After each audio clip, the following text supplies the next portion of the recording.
পলাতক আসামিদের ভোটে অযোগ্য এবং না ভোটের বিধান রেখে গণপ্রতিনিধিত্ব আদেশ বা আরপিওর সংশোধনের অনুমোদন দিয়েছে উপদেষ্টা পরিষদ। প্রধান উপদেষ্টা ডক্টর মোহাম্মদ ইউনূসের সভাপতিত্বে উপদেষ্টা পরিষদের বৈঠকে এই অনুমোদন দেওয়া হয়। বৈঠক শেষে এক সংবাদ সম্মেলনে আইন উপদেষ্টা ডক্টর আসিফ নজরুল বলেন, আরপিও অনুসারে ইভিএম সংক্রান্ত বিধান বিলুপ্ত করা হয়েছে। এছাড়া দুদক, শ্রম আইন সহ বিভিন্ন বিষয়ে নীতিগত সিদ্ধান্ত গ্রহণ করেছে উপদেষ্টা পরিষদ।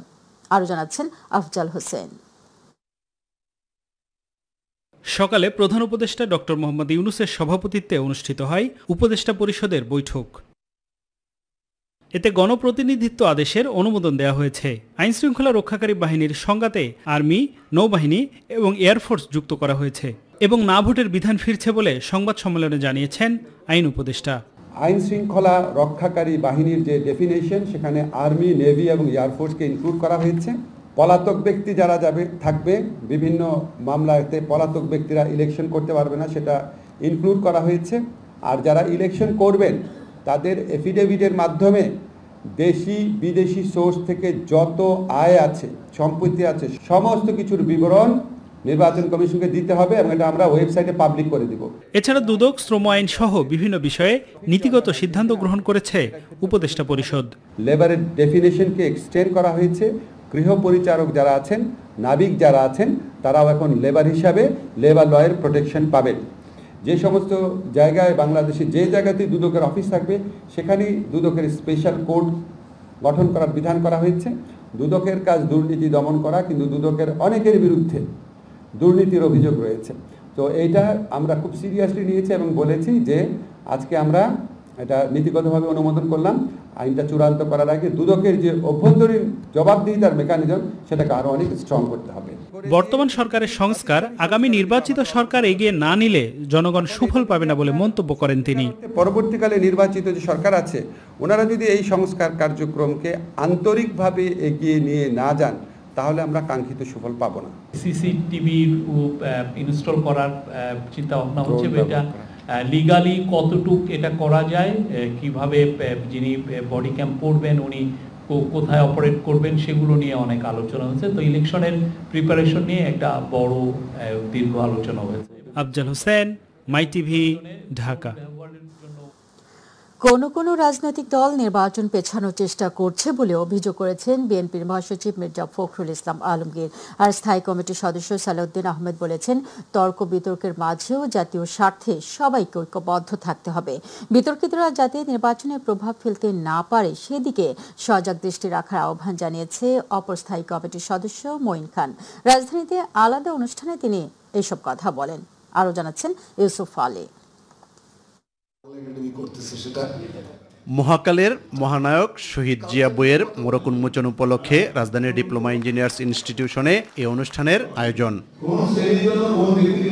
সবাই বিএনপির মহাসচিব মির্জা ফখরুল ইসলাম আলমগীর বলেন, স্বার্থ হাসিল করতে কতিপয় রাজনৈতিক দল উঠে পড়ে লেগেছে। 15 বছরে একটা ফ্যাসিস্ট দানবের পাল্লায় পড়ে গোটা বাংলাদেশ তছনছ হয়ে গিয়েছিল। কোন দলকে তো স্মরণ করতে চাই না, কোন ব্যক্তিগত স্মরণ করতে চাই না, কিন্তু হতাশার সঙ্গে লক্ষ্য করি যে কোন রাজনৈতিক দল নির্বাচন যেন পিছিয়ে যায়, নির্বাচন যেন সঠিক সময় না হয় তার চেষ্টা করছে। এটা ঠিক হচ্ছে না, কারণ এখন যেটা দরকার অতি দ্রুত নির্বাচনের মাধ্যমে একটা রাজনৈতিক সরকার দরকার। জাতীয় প্রেস ক্লাবে এক অনুষ্ঠানে বিএনপির স্থায়ী কমিটির সদস্য সালাউদ্দিন আহমেদ বলেন, গণতন্ত্রের পথে হাঁটতে যাতে কোনো বাধার সৃষ্টি না হয় সেজন্য রাজনৈতিক দলগুলোর আন্তরিক হওয়া উচিত। জাতিগতভাবে আমাদের মানসিক দৃষ্টিভঙ্গির পরিবর্তন প্রয়োজন। আলাপ আলোচনার মধ্য দিয়ে যেন আমরা রাষ্ট্রীয় স্বার্থগুলোকে দলীয় স্বার্থের ঊর্ধ্বে তুলে ধরি, এই আহ্বান আমি সকল রাজনৈতিক দলের বন্ধুদের প্রতি জানাবো। যেন আমরা রাজনীতিতে মনে মনে সুখ পাওয়ার মতো কোনো প্রস্তাব না দেই এবং ভবিষ্যতে আদালতে যেতে পারে সেই রকম কোনো আদেশ জারি না করে সবার মতামতের প্রেক্ষিতে বিশেষজ্ঞদের মতামত নিয়ে যেইভাবে এই প্রজ্ঞাপনটা, এই গেজেট নোটিফিকেশনটা জুলাই জাতীয় সনদের জন্য করা যায় সেভাবে করি। প্রধান নির্বাচন কমিশনারের সাথে সাক্ষাৎ শেষে বিএনপির স্থায়ী কমিটির সদস্য ডক্টর আব্দুল মঈন খান বলেন, অতীতে যারা বিতর্কিত ভূমিকা রেখেছে তাদের নির্বাচনের দায়িত্ব থেকে সরিয়ে দিতে হবে। 15 বছরে যাদের চরিত্র হনন করেছিল আওয়ামী লীগ স্বৈরাচারী, তারা 15 মাসে যে তারা সবকিছু সংশোধিত হয়ে যাবে এতটা আশা করা আসলে বাস্তবতা নয়। কাজেই নির্বাচন কমিশনকে সতর্ক থাকতে হবে এবং বিতর্কিত যারা তাদের যেন আগামী নির্বাচন প্রক্রিয়ায় কোনোভাবে অংশগ্রহণ করতে না পারে, কোনো প্রভাব ফেলতে না পারে, সেই সম্বন্ধে নির্বাচন কমিশনকে অত্যন্ত সতর্ক থাকতে হবে। ইউসুফ আলী, মাইটিভি, ঢাকা। ৭১-এর মুক্তিযুদ্ধে বাংলাদেশের জামায়াত ইসলামের ভুলের জন্য নিঃশর্ত ক্ষমা চেয়েছেন দলটির আমির ডাক্তার শফিকুর রহমান। বুধবার যুক্তরাষ্ট্রের নিউ ইয়র্কে সাংবাদিকদের সঙ্গে মতবিনিময় সভায় তিনি ক্ষমা চান। এই সময় জাতীয় সংসদ নির্বাচনের আগেই পিআর সহ বিভিন্ন ইস্যুতে গণভোটের দাবি জানান জামায়াতের আমির। ডাক্তার শফিকুর রহমান বলেন, ফেব্রুয়ারিতে নির্বাচনে কোনো অনিশ্চয়তা নেই। জামায়াত ক্ষমতায় গেলে সাংবিধানিক অধিকার অনুযায়ী সংখ্যালঘুরা নির্বিঘ্নে থাকবে বলে মন্তব্য করেন তিনি। ভারতের সঙ্গে সম্পর্ক নিয়ে জামায়াতের আমির বলেন, ভারতের সঙ্গে সমতার ভিত্তিতে সম্পর্ক চায় জামায়াত। নির্বাচনে লেভেল প্লেইং ফিল্ড তৈরির বিষয়ে উত্থাপিত দাবিগুলো না মানলে জামায়াত নির্বাচনে অংশ নাও নিতে পারে বলে উল্লেখ করেন জামায়াত আমির। জামাত ইসলামের দ্বারা কেউ যদি কোনো কষ্ট পান, কারো যদি কোনো ক্ষতি হয়ে থাকে, আমি সব ব্যক্তি এবং সংগঠনের পক্ষে নিঃশর্তে আমি আপনাদের কাছে ক্ষমা চাই, আপনারা আমাদেরকে ক্ষমা করে দেবেন। আজকের দিন পর্যন্ত আমরা ভুল করি না, এই কথা বলবো কিভাবে? আমরা মানুষ, আমাদের সংগঠন একটা মানুষের সংগঠন। আমাদের 100টার মধ্যে 99টা ডিসিশন সঠিক, একটা তো বেঠিক হইতে পারে। সেই বেঠিক একটা ডিসিশনের জন্য আমার জাতির তো কোনো ক্ষতি হতে পারে। তাহলে সেই ক্ষেত্রে আমার কোনো ডিসিশনে জাতির ক্ষতি হলে আমার মাপ চাইতে অসুবিধাটা কোথায়? এখন মাপ চাওয়ার পরে বলে যে এই ল্যাঙ্গুয়েজ চাইলে হবে না, ওই ল্যাঙ্গুয়েজে চাইতে হবে। আরে বাবা, এই আরেকজন লাগবে। বিনা শর্তে মাপ চাইলাম, কোনো শর্তও দিলাম না, তারপর আর বাকি থাকলো কোনটা, এটা তো বুঝি না। জুলাই সনদ বাস্তবায়নে ছাড় দেবে না জাতীয় নাগরিক পার্টি এনসিপি। যে কোনো মূল্যে সেটি বাস্তবায়ন করতে হবে বলে জানিয়েছেন দলটির সদস্য সচিব আখতার হোসেন। অপরদিকে দলের দক্ষিণাঞ্চলীয় মুখ্য সংগঠক হাসনাত আবদুল্লাহর মতে, জাতীয় পর্যায়ে সংস্কার নিয়ে যে আকাঙ্ক্ষা তৈরি হয়েছিল রাজনৈতিক দলগুলোর বাধায় তা বাস্তবায়ন সম্ভব হয়নি। বৃহস্পতিবার এনসিপির ছাত্র সংগঠন বাংলাদেশের গণতান্ত্রিক ছাত্র সংসদের সমন্বয় সভায় এনসিপি নেতারা এই কথা বলেন। এই দিন সংগঠনটির নাম পরিবর্তন করে রাখা হয় জাতীয় ছাত্র শক্তি। সভায় দলটির উত্তরাঞ্চলীয় মুখ্য সংগঠক সার্জিস আলম জানান, অল্প সময়ের মধ্যে সারা দেশে জেলা ও মহানগরে এনসিপির আহ্বায়ক কমিটি দেওয়া শুরু হবে। দলীয়ভাবে শৃঙ্খলা বজায় রাখার প্রতিও দৃষ্টি আকর্ষণ করেন তিনি। বলেন, মাই ম্যানের পলিটিক্স করবে না এনসিপি। যোগ্য আর পার্টির উপর বিশ্বস্তদের নেতৃত্বে এগিয়ে যাবে দল। অভ্যুত্থান পরবর্তীতে মানুষের যেই আকাঙ্ক্ষা তৈরি হয়েছিল সংস্কার নিয়ে, আমরা দেখেছি রাজনৈতিক দলগুলো, আমাদের যে কনভেনশনাল পলিটিক্যাল পার্টি, তারা সেখানে বাধা হয়ে দাঁড়িয়েছে। সেজন্য আমরা কাঙ্ক্ষিত সংস্কার আমরা জাতির জন্য আমরা আনতে পারিনি। 24-এর অভ্যুত্থানের যে আকাঙ্ক্ষা, যে লক্ষ্য, স্বপ্ন, উদ্দেশ্য কোনোটাই এখন পর্যন্ত পূরণ হয়নি। আমরা সেই অভ্যুত্থান এবং বিপ্লব সময়কার পরিবেশ থেকে বের হয়ে একটা গণতান্ত্রিক যাত্রায় পা বাড়িয়েছি, কিন্তু ওই আকাঙ্ক্ষাটাকে ধারণ করে সাম্য, মানবিক মর্যাদা, সামাজিক সুবিচার, তার কোনো কিছুই এখনো পর্যন্ত আমরা অর্জন করতে পারি নাই। বাংলাদেশের প্রচলিত রাজনৈতিক দলগুলো এই বাংলাদেশকে গণতান্ত্রিক কাঠামোতে রাখতে চায় না, তারা তাদের ক্ষমতাকে দীর্ঘায়িত করতে চায়। গণ অভ্যুত্থানের আকাঙ্ক্ষা বাস্তবায়নে নিজেদের ভুল ভ্রান্তি থেকে বেরিয়ে এসে একটি সফল নির্বাচনের মাধ্যমে দেশকে এগিয়ে নেওয়ার আহ্বান জানিয়েছেন এবি পার্টি আয়োজিত আলোচনা সভায় বক্তারা। তারা বলেছেন, নতুন নির্বাচন আসবে যাবে, কিন্তু জুলাই যোদ্ধাদের আন্দোলন সংগ্রাম নির্বাচনের পরেও চলমান থাকবে। রাজধানীর ফরেস্ট টাওয়ারে আয়োজিত আলোচনা সভায় বক্তারা বলেন, জুলাই আন্দোলন বাংলাদেশের মানুষকে বুঝিয়ে দিয়েছে ক্ষমতা কোনো রাজনৈতিক দলের নয়, ক্ষমতা হচ্ছে জনতার। আরো জানাচ্ছেন জাহিদ আহমেদ বাবু। ছাত্রদের জন্য আসন্ন জাতীয় সংসদ নির্বাচনকে সামনে রেখে রাজধানীর ফরেস্ট টাওয়ারে এবি পার্টি আয়োজিত জুলাই গণ অভ্যুত্থানের আকাঙ্ক্ষা ও নির্বাচনী ঐক্য, ক্ষমতা না জনতা শীর্ষক এই আলোচনা সভা। অনুষ্ঠানে ফ্যাসিস্ট সরকারের দুঃশাসনের নানা দিক তুলে ধরে হাসিনা বিরোধী আন্দোলনে কম বেশি সবার ভূমিকা ছিল বলে দাবি করেন রাষ্ট্র সংস্কারের নেতৃবৃন্দরা। এই ধরনের গণ অভ্যুত্থান সংগঠিত হয়েছে বাংলাদেশের মানুষের যে আকাঙ্ক্ষার ফলে বাংলাদেশের মানুষ বলেছিল আমরাই বিকল্প, সেই জায়গা থেকে কিন্তু এই গণ অভ্যুত্থানটা সংগঠিত হয়েছে।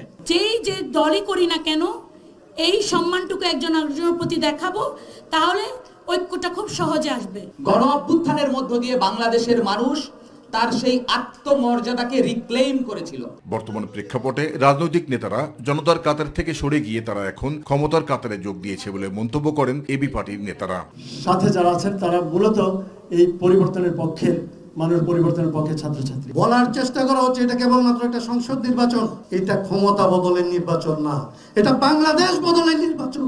তাই গণ অভ্যুত্থানের আকাঙ্ক্ষা বাস্তবায়নে নিজেদের ভুল ভ্রান্তি থেকে বেরিয়ে এসে একটি সফল নির্বাচনের মাধ্যমে নতুন দেশ গড়তে ঐক্যের কোনো বিকল্প নেই বলে মন্তব্য করেন দলটির চেয়ারম্যান মুজিবুর রহমান মঞ্জু। সেটাকে শত্রুকে হারানোর জন্য ঐক্য হবে, সেটাকে কাউকে নিষিদ্ধ করার জন্য, কাউকে উৎখাত করার জন্য ঐক্য হবে। আমরা বলতে চাই সে ঐক্য হবে জুলাই অভ্যুত্থানের আকাঙ্ক্ষা বাস্তবায়নের। জুলাই বিপ্লবের মাধ্যমে নতুন বাংলাদেশ প্রতিষ্ঠা পেয়েছে, এটি সরকারের পাশাপাশি অন্যান্য রাজনৈতিক দল স্বীকার করতে চান না বলে মন্তব্য করেন সাংবাদিক মাহমুদুর রহমান। তো যারা এটাকে এখনো বিপ্লব স্বীকার করতে চান না, তাদেরকে মানে সঠিক পথে আনার রাস্তা বোধহয় আমাদের জানা নাই। সব থেকে দুর্ভাগ্যের বিষয় কি জানেন, এই সরকারই তো বুঝলো না যে এটা বিপ্লব। নির্বাচনের পরেও আমাদের যুদ্ধ চলমান রাখতে হবে, কারণ নির্বাচনের পরেই যে সবাই গণতান্ত্রিক সব তারা মেনে নেবেন, তারা ভিন্ন মত মেনে নেবেন, তারা সমালোচনা মেনে নেবেন, এরকম ভাববেন না। নির্বাচন আসবে যাবে, কিন্তু জুলাই যোদ্ধাদের আন্দোলন সংগ্রাম চলমান থাকবে বলেও জানান তিনি। জাহিদ আহমেদ বাবু, মাই টিভি, ঢাকা। সাবেক প্রধানমন্ত্রী শেখ হাসিনা সহ ৩ আসামির বিরুদ্ধে জুলাই আগস্টের মানবতা বিরোধী অপরাধের মামলার রায়ের দিন ধার্য হবে আগামী 13 নভেম্বর। বৃহস্পতিবার প্রসিকিউশন ও আসামি পক্ষের যুক্তিতর্ক উপস্থাপন শেষ হয়েছে। এই সময় চিফ প্রসিকিউটর মোহাম্মদ তাজুল ইসলাম ট্রাইব্যুনালে বলেছেন, ক্ষমতাচ্যুত প্রধানমন্ত্রী শেখ হাসিনা সেনাবাহিনী সহ রাষ্ট্রের বিভিন্ন সংস্থার মধ্যে গণ্ডগোল লাগানোর চেষ্টা করেছেন। পরে রায়ের দিন ধার্য করার বিষয়ে আদেশ দেন বিচারপতি মোহাম্মদ গোলাম মর্তুজা মজুমদারের নেতৃত্বাধীন 3 সদস্যের ট্রাইব্যুনাল। আরও জানাচ্ছেন SM আরিফ। জুলাই গণ অভ্যুত্থানে সংগঠিত মানবতাবিরোধী অপরাধে সাবেক প্রধানমন্ত্রী শেখ হাসিনা ও সাবেক স্বরাষ্ট্রমন্ত্রী আসাদুজ্জামান খান কামাল সহ 3 জনের বিরুদ্ধে মামলার বিচারের প্রায় সকল ধাপ শেষ হয়েছে। বৃহস্পতিবার শেষ হয় প্রসিকিউশন ও আসামি পক্ষের যুক্তিতর্ক উপস্থাপন। এদিন সমাপনী বক্তব্য রাখেন অ্যাটর্নি জেনারেল মোহাম্মদ আসাদুজ্জামান ও চিফ প্রসিকিউটর তাজুল ইসলাম। পরে রায়ের তারিখ নির্ধারণের জন্য 13 নভেম্বর দিন ধার্য করেন বিচারপতি গোলাম মর্তুজা মজুমদারের নেতৃত্বাধীন 3 সদস্যের ট্রাইব্যুনাল। আসামিদের সর্বোচ্চ শাস্তি কামনা করে আদালতে উভয় পক্ষের ন্যায় বিচার প্রত্যাশা করেন রাষ্ট্রপক্ষ। মাস কিলিংয়ের মাধ্যমে বাংলাদেশে যে পরিবেশ তৈরি করা হয়েছিল, যেভাবে তিনি এত সংখ্যক মানুষকে আহত করেছেন, অঙ্গহানি করেছেন, বাংলাদেশকে বদ্ধভূমিতে পরিণত করেছিলেন, তার জন্য তার কোনো অনুশোচনা নেই। উল্টো তিনি চেষ্টা করছেন বাংলাদেশে একটা গৃহযুদ্ধ লাগানোর জন্য।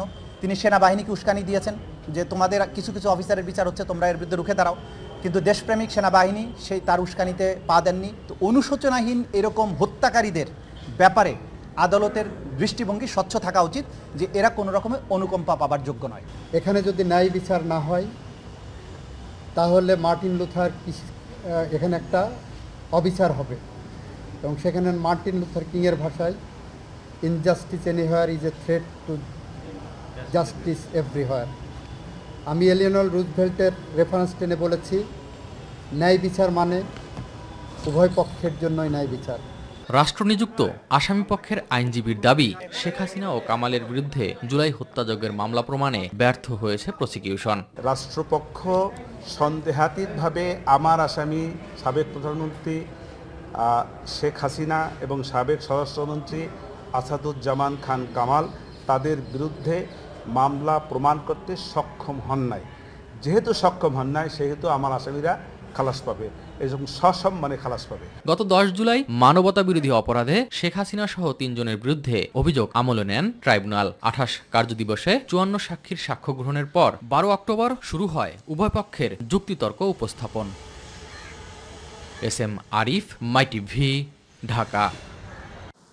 সাংবাদিক দম্পতি সাগর সরোয়ার ও মেহেরুন রুনি হত্যা মামলার তদন্ত শেষ করতে বিভিন্ন এজেন্সির অভিজ্ঞদের সমন্বয়ে উচ্চ ক্ষমতা সম্পন্ন টাস্ক ফোর্সকে আরও 6 মাস সময় দিয়েছেন হাইকোর্ট। তবে এটিকে শেষবারের মতো বর্ধিত সময় বলে উল্লেখ করেছেন আদালত। রাষ্ট্রপক্ষের সময় আবেদনের শুনানি নিয়ে বিচারপতি ফাতেমা নজিব ও বিচারপতি ফাতেমা আনোয়ারের সমন্বয়ে গঠিত হাইকোর্ট বেঞ্চ এই আদেশ দেন। আদালতে রাষ্ট্রপক্ষের শুনানি করেন অতিরিক্ত অ্যাটর্নি জেনারেল আরশাদুর রৌফ। অন্যদিকে রিটের পক্ষে ছিলেন অ্যাডভোকেট মঞ্জিল মোর্শেদ ও শিশির মনির। এর আগে গত 22 এপ্রিল সাংবাদিক দম্পতি সাগর সরোয়ার ও মেহেরুন রুনি হত্যার ঘটনায় করা মামলা তদন্তে বিভিন্ন এজেন্সির অভিজ্ঞতার সমন্বয়ে উচ্চ ক্ষমতা সম্পন্ন টাস্ক ফোর্সকে 6 মাস সময় দিয়েছিলেন হাইকোর্ট। বাংলাদেশ মাদ্রাসা শিক্ষা বোর্ডের আওতাধীন সব স্বতন্ত্র ইবতেদায়ী মাদ্রাসা পর্যায়ক্রমে জাতীয়করণের দাবিতে অবস্থান কর্মসূচি পালন করেছেন শিক্ষকেরা।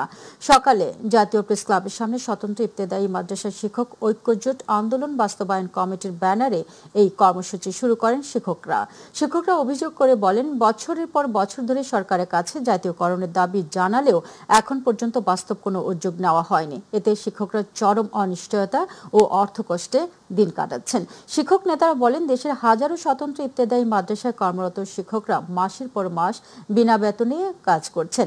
অধিকাংশ প্রতিষ্ঠান থেকে তারা সামান্য সম্মানী পেলেও তা দিয়ে সংসার চালানো সম্ভব হচ্ছে না। যদি জাতীয়করণের ঘোষণা না আসে, শান্তিপূর্ণ আন্দোলনের পর অনশন শুরু হবে। সড়ক দুর্ঘটনায় সিফাত হত্যার বিচার, ফুটপাথ দখল এবং অটো রিকশা উৎখাত সহ 5 দফা দাবিতে সোচ্চার শিক্ষার্থীরা। বৃহস্পতিবার রাজধানীর ফার্মগেট এলাকায় সড়ক অবরোধ করে বিক্ষোভ করে সরকারি বিজ্ঞান কলেজ এবং গভর্নমেন্ট সায়েন্স হাই স্কুল সহ বেশ কয়েকটি প্রতিষ্ঠানের শিক্ষার্থীরা। প্রশাসনের গড়িমসিতে নিরাপত্তার সংখ্যা বাড়ছে জানিয়ে অবিলম্বে দাবি মেনে নেওয়ার আহ্বান জানান শিক্ষার্থীরা। এদিকে অবরোধের ফলে আশেপাশের বিভিন্ন সড়কে যানজট ছড়িয়ে পড়ে। আরও জানাচ্ছেন মিফতাক আলী। গত মঙ্গলবার রাতে এক সড়ক দুর্ঘটনায় প্রাণ হারায় মাদ্রাসা শিক্ষার্থী সিফাত। তার মৃত্যুতে প্রতিবাদ ও ঘাতক চালকের বিচার, ফুটপাত দখল এবং অটোরিকশায় বন্ধ সহ 5 দফা দাবিতে রাস্তায় নামে সরকারি বিজ্ঞান কলেজ এবং গভর্নমেন্ট সায়েন্স হাই স্কুল সহ বেশ কয়েকটি প্রতিষ্ঠানের শিক্ষার্থীরা জানায়, প্রশাসনের ঘড়িমসিতেই বাড়ছে মর্মান্তিক সড়ক দুর্ঘটনা সহ নানা নিরাপত্তার শঙ্কা। প্রশাসনের অবহেলার কারণে আজকে আমাদের একটা বন্ধু প্রাণ হারালো। আমরা জানি না ভবিষ্যতে আমাদের সহপাঠীরা বানাতে পারে, অথবা আপনি আমি প্রাণ হারাতে পারি। সিটি কর্পোরেশন এবং তেজগাঁও থানার পুলিশকে জানাচ্ছি যে আমাদের এই রোডের মধ্যে 5টা প্রতিষ্ঠান রয়েছে এবং এই রোড দিয়ে যেন অটোরিকশা চলাচল না করে। আমরা প্রতিনিয়ত শুনতে পাচ্ছি অটোরিকশার ধাক্কায় বিভিন্ন মানুষজন আহত হচ্ছে। স্কুল ক্যাম্পাস রোডে অটোরিকশা প্রবেশ নিষেধ। সড়কে জেব্রা ক্রসিং, সড়কে সাইন বাতি স্থাপনের পাশাপাশি অবিলম্বে সিফাত হত্যার বিচার সহ 5 দফা দাবি জানায় শিক্ষার্থীরা। এখান থেকে গাড়িগুলো চলে অনেক স্পিডে চলে, এটা স্কুল কলেজের মধ্যে যেহেতু জোরে জোরে গাড়িগুলো চলে যে কোনো বাইরে যাতায়াত করতে পারে না। স্কুল ছুটি হওয়ার পর এখানে এত যানজট সৃষ্টি হয়, মানে অভিভাবক থেকে শুরু করে স্টুডেন্টদের মানে হাঁটার জন্য কোনো পরিস্থিতি থাকে না। এদিকে আন্দোলনকে ঘিরে সতর্ক অবস্থানে ছিল আইন শৃঙ্খলা বাহিনী। দাবি দেওয়া ছিল, সেই দাবি দেওয়াগুলো আমাদের পুলিশের সাথে যেগুলো রিলেটেড সেগুলো আমরা তাৎক্ষণিক এক্সট্রা ফোর্স নিয়ে এসে আমরা সেগুলো মিট আপ করার চেষ্টা করেছি। এটা আমরা ভবিষ্যতে অব্যাহত রাখবো এবং তারা আমাদের পাশে থাকবে এবং টাইম টু টাইম আমাদের সঙ্গে যোগাযোগ রাখবে এবং আমরা এই যে কার্যক্রমটি আজকে চালু করেছি এটা অব্যাহত থাকবে। মিফতাক আলী, মাই টিভি, ঢাকা। ঢাকা মহানগরের ট্রাফিক ব্যবস্থা উন্নয়নে সংশ্লিষ্ট সকল প্রতিষ্ঠানের সমন্বিত পদক্ষেপ প্রয়োজন বলে মন্তব্য করেছেন Dhaka metropolitan police commissioner Sheikh Mohammad Sajjad Ali. বৃহস্পতিবার Japan International Cooperation Agency JICA এর সহায়তায় ঢাকা রোড ট্রাফিক সেফটি প্রজেক্টের সমাপনী উপলক্ষে রাজধানীর একটি হোটেলে আয়োজিত অবহিতকরণ সেমিনারে প্রধান অতিথির বক্তব্যে তিনি এই কথা বলেন। ডিএমপি কমিশনার আরও বলেন, ঢাকা মহানগরের অনেকগুলো সমস্যার মধ্যে যানজট অন্যতম। যানজটের কারণগুলো অনুসন্ধান করে তা সহনীয় পর্যায়ে রাখার জন্য ঢাকা মেট্রোপলিটন পুলিশ কাজ করে যাচ্ছে।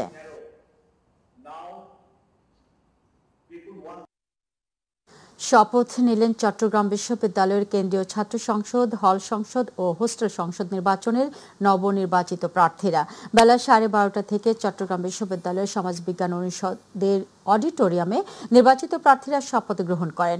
অনুষ্ঠানের প্রধান অতিথি হিসেবে শপথ পাঠ করান বিশ্ববিদ্যালয়ের উপাচার্য ও চাকসুর সভাপতি অধ্যাপক ডক্টর ইয়াহিয়া আখতার।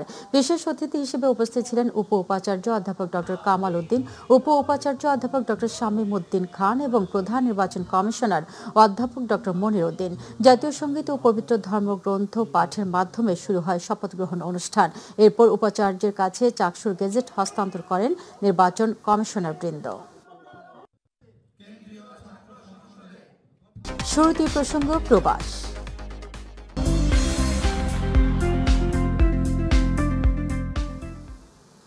কুয়েতে কর্মসংস্থান কর্তৃপক্ষ PAM ঘোষণা করেছে যে 2025 সালের 1 নভেম্বর থেকে বেসরকারি খাতের সব প্রতিষ্ঠানকে কর্মীদের দৈনিক কাজের সময়, বিশ্রামের সময়, সাপ্তাহিক ছুটি ও সরকারি ছুটি এবং অতিরিক্ত কাজের সম্পর্কিত তথ্য PAM সিস্টেমে ইলেকট্রনিকভাবে জমা দিতে হবে।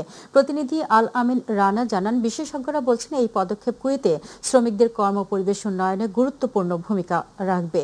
অনেক সময় দেখা যায় শ্রমিকদের অতিরিক্ত সময় কাজ করানো হয় কিন্তু তা নথিভুক্ত হয় না। নতুন এই ডিজিটাল পদ্ধতির মাধ্যমে এমন অনিয়ম কমবে এবং শ্রমিকরা তাদের ন্যায্য অধিকার পাবে। সংস্থাটি আরও জানিয়েছে, যারা নির্ধারিত সময়ের মধ্যে এই ওয়ার্ক শিডিউল জমা দেবে না তাদের বিরুদ্ধে প্রশাসনিক ব্যবস্থা নেওয়া হবে। কোম্পানিগুলোর জন্য এটি বাধ্যতামূলক এবং নিয়মিত আপডেট দিতে হবে। এই তথ্য ডাটাবেজে সংরক্ষিত থাকবে এবং প্রয়োজনে তা যাচাই করা যাবে। এই উদ্যোগ আন্তর্জাতিক শ্রম মানদণ্ডের সঙ্গে সামঞ্জস্যপূর্ণ, যা কুয়েতকে একটি শ্রমবান্ধব দেশ হিসেবে প্রতিষ্ঠিত করতে সহায়তা করবে। এই নতুন নিয়মের মাধ্যমে কুয়েতের শ্রমিকদের কর্মঘণ্টা ও অধিকার নিয়ে আরও স্বচ্ছতা এবং জবাবদিহিতা আসবে বলে আশা করা হচ্ছে, জানিয়েছেন কুয়েতের কর্মসংস্থান কর্তৃপক্ষ। বাহরাইনে নবীনগর সমাজকল্যাণ ঐক্য পরিষদের উদ্যোগে অনুষ্ঠিত হলো এক নাগরিক সংবর্ধনা অনুষ্ঠান। সংবর্ধনা দেওয়া হয় বাংলাদেশের জাতীয় কাবাডি ফেডারেশনের কর্মকর্তা, নবীনগরের কৃতি সন্তান এবং বাংলাদেশ পুলিশের স্পেশাল ব্রাঞ্চের উপ মহাপরিদর্শক মোহাম্মদ মনিরুজ্জামানকে। তিনি সম্প্রতি বাহরাইনে এসেছেন 19তম যুব এশিয়ান গেমসে অংশগ্রহণের জন্য। মানামার বাহরাইন ইন্টারন্যাশনাল হোটেলে সংবর্ধনাটি অনুষ্ঠিত হয়। অনুষ্ঠানে সভাপতিত্ব করেন সংগঠনের সভাপতি মোহাম্মদ কামাল উদ্দিন। যৌথভাবে সঞ্চালনা করেন শাহ মুআজ্জম হোসেন, শোকর্ণ ও বাদশাহ আলমগীর। প্রধান অতিথি ছিলেন বাহরাইনে বাংলাদেশের রাষ্ট্রদূত Mohammad Rais Hasan Sarwar NDC. Guest of honour ছিলেন জাতীয় কাবাডি ফেডারেশনের সাধারণ সম্পাদক SM নেওয়াজ সোহাগ। বিশেষ অতিথি ছিলেন বাংলাদেশ বিজনেস ফোরামের সভাপতি মোহাম্মদ আইনুল হক সরকার সহ সংগঠনের উপদেষ্টা ও সদস্যরা। এছাড়াও বাহরাইনে থাকা বাংলাদেশি কমিউনিটির অনেক নেতা, ব্যবসায়ী ও প্রবাসী অনুষ্ঠানে যোগ দেন। শেষে সকল বাংলাদেশি প্রবাসী ও মুসলিম উম্মার সুখ শান্তি কামনা করে বিশেষ দোয়া ও মোনাজাত করা হয়। স্বদেশী প্রেমিকের বিশেষ অঙ্গ কেটে দেওয়ার অভিযোগে এক বাংলাদেশি নারীকে বৃহস্পতিবার মালয়েশিয়ার একটি আদালতে অভিযুক্ত করা হয়েছে। তিনি একটি কারখানায় উৎপাদন বিভাগে কর্মরত। প্রতিনিধি আশরাফুল মামুন জানান, অভিযোগপত্র অনুযায়ী ওই নারী ইচ্ছাকৃতভাবে তার বাংলাদেশি প্রেমিক বাবু মণ্ডলের শরীরের গোপন অঙ্গ কেটে দেন। আদালতে অভিযুক্ত নারী নিজের দোষ স্বীকার করলেও ম্যাজিস্ট্রেট আতিফা হাজিবা ওয়াহাব তার কাছ থেকে কোনো আনুষ্ঠানিক স্বীকারোক্তি গ্রহণ করেননি, কারণ দূভাষের মাধ্যমে তার বিরুদ্ধে আনা অভিযোগের বিষয়টি বুঝতে পারছিলেন না অভিযুক্ত নারী। এই অভিযোগ প্রমাণিত হলে ওই নারীকে মালয়েশিয়ার দণ্ডবিধি 326 ধারায় সর্বোচ্চ 20 বছর পর্যন্ত কারাদণ্ড ও জরিমানার মুখোমুখি হতে পারে। তাছাড়া ওই নারীর বৈধ ভিসা না থাকায় অভিবাসন আইন অনুযায়ী জরিমানা, অর্থদণ্ড ও উভয় দণ্ডে দণ্ডিত হতে পারেন। তদন্ত কর্মকর্তা বলছেন, বিদেশের মাটিতে এই ধরনের ঘটনা জামিনের অযোগ্য অপরাধ হিসেবে বিবেচিত হয়। গত 8 অক্টোবর ভোররাতে দেশটির জোহরের গেলাং পাথা এলাকায় একটি কারখানার পেছনের বস্তিতে তাদের ভাড়া করা বাড়িতে এই ঘটনা ঘটে।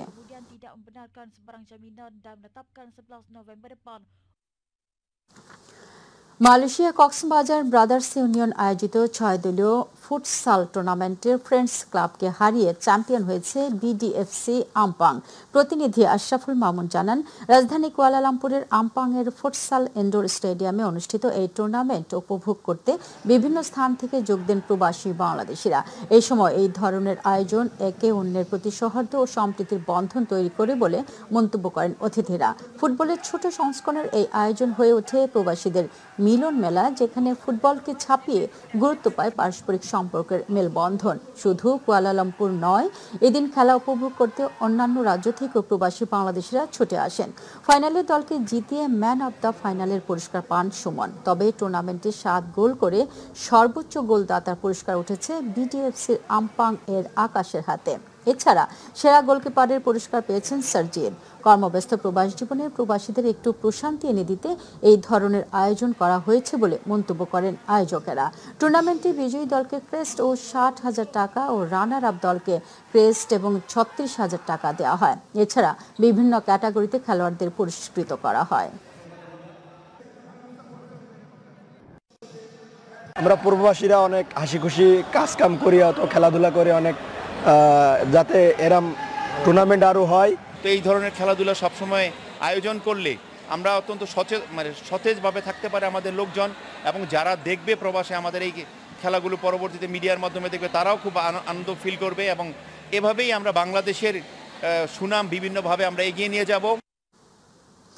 একসময়ের মুক্তোর দ্বীপ বলে খ্যাত মধ্যপ্রাচ্যের ছোট্ট তেল ও প্রাকৃতিক গ্যাসে সমৃদ্ধ দ্বীপরাষ্ট্র বাহরাইন এখন অর্থনৈতিক কর্মকাণ্ডের এক গুরুত্বপূর্ণ কেন্দ্র। শিল্প বাণিজ্যে অপার সম্ভাবনা থাকায় দিন দিন বাড়ছে বিনিয়োগ, সেই সঙ্গে পাল্লা দিয়ে বাড়ছে শিল্প কারখানাও। আর দেশটিতে বাংলাদেশি ব্যবসায়ী এবং কারিগরি দক্ষতা সম্পন্ন বাংলাদেশিরা তৈরি করে নিয়েছেন নিজেদের শক্ত অবস্থান। বাহরাইন থেকে প্রতিনিধি সাইফুল ইসলাম সাইফের তথ্যচিত্রে বিস্তারিত জানাচ্ছেন শিমুল খান। গ্রীষ্মকালে মধ্যপ্রাচ্যের সবচেয়ে উষ্ণ দেশগুলোর মধ্যে অন্যতম বাহরাইন। এই চরম গরমে বাসাবাড়িতে এয়ার কন্ডিশন ছাড়া জীবন কল্পনাই করা যায় না। তাই দেশটিতে এয়ার কন্ডিশন রিপেয়ার বা মেরামতের ব্যবসা অত্যন্ত প্রয়োজনীয় ও লাভজনক একটি খাত। এই খাতে সফলভাবে কাজ করছেন বহু বাংলাদেশি প্রবাসী ব্যবসায়ী। দক্ষতা ও শ্রমের জন্য বাঙালি শ্রমিকদের কদর রয়েছে দেশটিতে। এখানে আমাদের মিডল ইস্টে সেক্টরের চাহিদা আছে এবং যারা করতেছে তারা ভালো করতেছে। তো আমি আমাদের বাংলাদেশিদের যারা আছে সেক্টরে, আমি সবার প্রতি আহ্বান করব, দক্ষতা অর্জন করে আসেন, ভবিষ্যৎ ভালো হবে এবং সাকসেস হতে পারবে। আমি এই প্রতিষ্ঠানটাকে অনেকদিন ধরেই চিনি এবং খুব সুনামের সাথে বাহরাইনে কাজ করে যাচ্ছেন। তাদের ওয়ার্কার যারা আছে তাদেরও কোনো কমপ্লেন আজ পর্যন্ত শুনি নাই, খুবই ভালো যাচ্ছে। দীর্ঘদিন ধরে বাহরাইনের তুবলি এলাকায় এয়ার কন্ডিশন, রিপেয়ার এবং সেকেন্ড হ্যান্ড এসি ক্রয় বিক্রয়ে ব্যবসা করে আসছেন দেশি প্রবাসীরা। তারা জানান এ খাতে প্রচুর সুযোগ থাকলেও শ্রমিকের সংখ্যা তুলনামূলকভাবে কম। আমরা বাংলাদেশি ওয়ার্কার নিয়ে এখন এখানে কাজ করতেছি। কমিউনিকেশন অনেক সমস্যা হইতেছে, বাংলাদেশি ওয়ার্কার থাকলে আমাদের নিজেদের জন্য অনেক ভালো হয়। আলহামদুলিল্লাহ अच्छा काम जा रहा है, अच्छा है, रशीद भाई भी अच्छे हैं, सब काम अच्छा है, सैलरी टाइम पे मिल रहा है हमें। এদিকে দেশটিতে দীর্ঘদিন ভিসা বন্ধ থাকায় নতুন করে বাংলাদেশি শ্রমিকরা এই সুযোগ থেকে বঞ্চিত হচ্ছেন। বাহরাইনে কূটনীতিক আলোচনা আরো জোরদার করে এই সমস্যাটা সমাধান করে দেওয়ার আহ্বান করব। এটা আমাদের বাহরাইনের সকলের দাবি, এবং ফ্যামিলি ভিসা খোলাটাও জন্য আমাদের সবার এই সমস্যা ভুগতেছি, সেটার জন্য খুলে দেয়, সেটার জন্য আমাদের বাংলাদেশ সরকার যেন এইগুলো নিয়ে কাজ করে, সেটার জন্য আমি আহ্বান করব। বাহরাইন প্রবাসীরা বলছেন ভিসা সমস্যার সমাধান হলে বাংলাদেশের রেমিটেন্স প্রবাহ আরও বৃদ্ধি সহ নতুন কর্মসংস্থানের সুযোগ তৈরি হবে দেশটিতে। শিমুল খান, মাই টিভি, ঢাকা।